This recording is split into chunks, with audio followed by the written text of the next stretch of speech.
Can you believe that the very structure of reality, the light of the sun, the crash of the ocean, the fate of every single soul that ever breathed, was constantly held hostage by the equivalent of a squabble over a misplaced sock? This is not just history. This is the hidden, terrifying truth behind the golden gates of eternity. We are talking about Mount Olympus, the celestial citadel built on a foundation of eternal jealousy, towering ego, and the most magnificent, universe-altering pettiness imaginable. Imagine a place where the smallest slight, a casual glance toward the wrong nymph, or the theft of a single perfectly ripe pomegranate could cascade into a catastrophe no one saw coming, a deluge that reshaped continents, a plague that wiped out entire cities, a war that raged for 10 agonizing years just because someone wasn't invited to a wedding. This is the stage upon which the greatest gods in all existence decided to behave like spoiled, immortal toddlers who held the power of creation and destruction in their perfectly manicured hands. They were the titans of temper, the architects of annihilation, capable of spinning galaxies with a flick of the wrist, yet they reserved their most vicious energy, their most ingenious schemes, for punishing rivals who had merely hurt their feelings. Forget the epic battles against giants and monsters. The truly compelling, truly savage wars were fought over reputation, over perceived disrespect, over who had the better chariot or the fancier temple offering. And at the very center of this divine soap opera, sitting upon the grandest throne, was Zeus, the king of the gods, the cloud-gatherer, the supposed pillar of cosmic order. Yet the irony is crushing. Zeus himself was the epicenter of nearly every single unnecessary, world-destroying spat. His reign was less a glorious golden age and more a constant, chaotic attempt to manage the fallout from his own insatiable lust and his staggering, unchecked arrogance. His presence alone acted like a massive magnetic field drawing trouble, usually in the form of incredibly angry wives, jealous brothers, and mortals who dared to suggest they were slightly better at weaving or slightly better looking than one of his numerous divine children.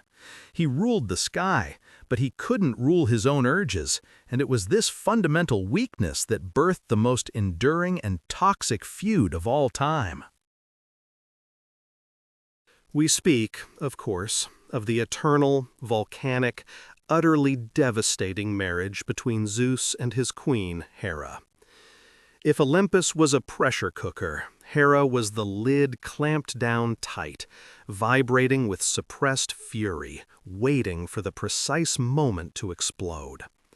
She was the goddess of marriage and childbirth, a magnificent contradiction. The patron saint of sacred vows, married to the one being in existence who viewed a vow as a suggestion written in easily erasable pencil. Hera didn't merely get angry, she metabolized vengeance. When Zeus strayed, which was approximately every Tuesday and Friday, Hera didn't confront him directly. Oh no, that would be too quick, too merciful. She adopted a philosophy of targeted, surgical destruction, aiming her wrath not at the unfaithful husband, who was too powerful to truly harm, but at the innocent, or perhaps not so innocent, victims of his attention. Think about the scale of this. A single, fleeting night of passion between Zeus and a mortal woman named Io resulted in a campaign of sheer terror that spanned continents. Io, who was tragically transformed into a beautiful, haunted heifer to hide her from Hera's eye, was still not safe. Hera demanded the heifer as a gift, knowing exactly who and what it was, and then placed her under the tireless, inescapable watch of Argus Panoptus, the giant with 100 all-seeing eyes. Can you fathom the level of calculated cruelty? This wasn't about justice. This was about dominance, about making an example, about sending an absolutely unmistakable message across the 9 realms. Touch what is mine, and I will ensure your suffering is eternal, detailed, and humiliating.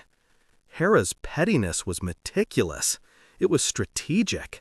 It was the absolute finest example of a feud fueled by nothing but an injury to pride. And every single soul on Olympus knew it. They lived in terror of the queen's eye. The gods walked on celestial eggshells, dreading the moment Zeus's wandering eye would trigger the next divine panic.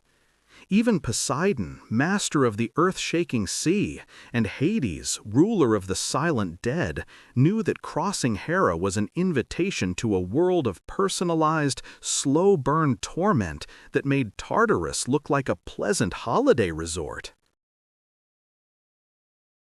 The conflict between the king and queen was the fundamental engine of Olympian drama, ensuring that no act of greatness went unpunished and no joy lasted longer than a lightning flash.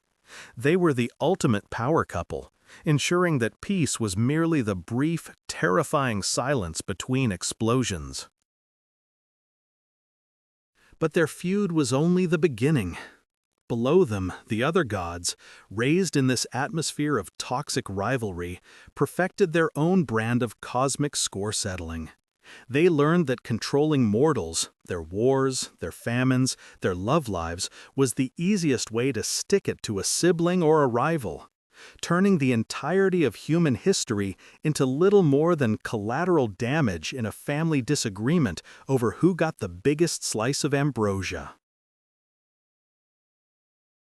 We are about to plunge deep into the golden halls where spite reigned supreme, uncovering the truth of how a simple challenge to a music contest could lead to someone being flayed alive, and how a bad joke told at a dinner party could result in generations of suffering for an entire lineage. Prepare yourselves, because the greatest stories of Mount Olympus are not about heroism and glory. They are about the most epic, the most divine, and the most wonderfully petty feuds that shook the very foundations of the ancient world. This is where the legends start, not with nobility, but with revenge. The central tragedy of Mount Olympus, the source code for every subsequent act of divine spite, was the sheer, suffocating toxicity of the royal marriage itself. Forget the glorious thunderbolts in the cosmic creation. The daily reality of Zeus and Hera was a celestial cold war, waged in the matrimonial chambers high above the clouds. And Zeus, the king of gods, was perpetually the universe's worst husband. His monumental audacity and infidelity was only matched by Hera's terrifying, meticulous capacity for revenge. This wasn't just a wandering eye. This was Zeus using his absolute control over the cosmos to hide his indiscretions, and nothing irritated the Queen of Heaven more than being treated like an imbecile. The moment that crystallized this eternal domestic conflict involved a beautiful mortal priestess named Io, a woman who had the profound misfortune of catching the king's attention. Zeus, in a display of panic and astronomical effort, sought to hide his dalliance from his ever-vigilant wife. He didn't just meet Io in a secluded grove. He covered the entire Argive landscape, the physical domain where Hera was most revered, in a massive, dense, churning cloak of storm clouds and sudden oppressive darkness. He literally created an artificial blackout across a wide swath of the ancient world just so he could sneak out. This was celestial espionage of the highest order. But Zeus forgot one essential, infuriating fact. Hera was the goddess of the very air, of celestial navigation, and of the sacred cycles of time itself. She didn't need a spy report.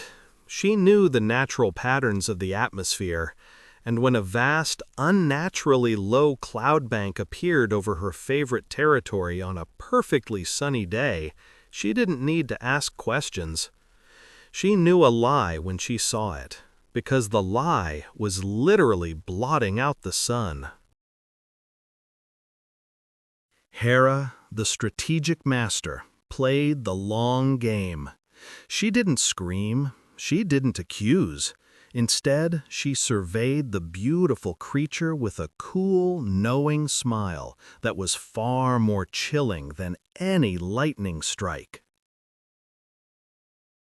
She complimented Zeus on his discovery, praised the heifer's perfection, and then, with devastating politeness, she asked for the creature as a gift. The rules of Olympian etiquette were absolute. A husband cannot refuse a gift to his queen, especially not one he just claimed to have found. Zeus was trapped. He had to agree, handing over the very woman he had risked everything for, now imprisoned in bovine form, to the woman whose rage knew no limit. This was the pinnacle of domestic cruelty. Hera now owned Io, and the torture, naturally, began. She knew Zeus would try to rescue her. She needed a guard, not just a sentinel, but an inescapable prison of flesh and sight. Thus, Hera called upon the monstrous Argus Panoptus, the terrifying giant whose body was covered with 100 eyes, eyes that never slept all at once. While 50 eyes rested, the other 50 remained wide open, scanning every millimeter of the landscape. Argus was placed in perpetual vigil over the white heifer Io, tying her to an olive tree and forcing her to graze under the unblinking, relentless scrutiny of 100 divine orbs. Io, once a favored priestess, was reduced to a miserable, lowing prisoner, constantly under observation, unable to speak, unable to plead, able only to trace her name in the dust with a hoof before Argus Panoptus would shift his stance and force her to move on.